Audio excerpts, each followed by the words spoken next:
అన్నం పెట్టే రైతులను చంద్రబాబు దగా చేశారని మాజీ ఎమ్మెల్యే కడుబండి శ్రీనివాసరావు ఆగ్రహం వ్యక్తం చేశారు. విజయనగరం జిల్లా భీమాలిలో బాబు షూరిటీ మోసం గ్యారంటీ కార్యక్రమంలో ఆయన పాల్గొన్నారు.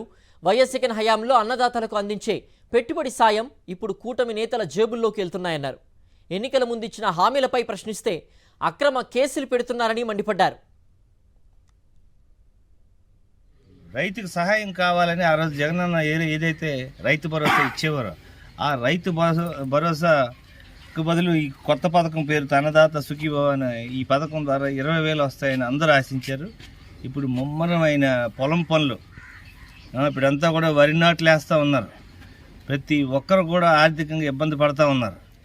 గతంలో జగనన్న ముఖ్యమంత్రిగా ఉన్నప్పుడు రైతులందరికీ కూడా ఒక పెద్ద దిక్కుగా ప్రభుత్వం ఉండి అటు రైతు భరోసా కేంద్రాల ద్వారా వచ్చిన సహాయమే కాకుండా ఈ రైతు భరోసా ప్రతి డబ్బులు కూడా రావటం వల్ల పంటలు చక్కగా పండించుకునేవారు. ఇప్పుడైతే ప్రతి ఒక్కరు ఇబ్బంది పడుతూ ఉన్నారు.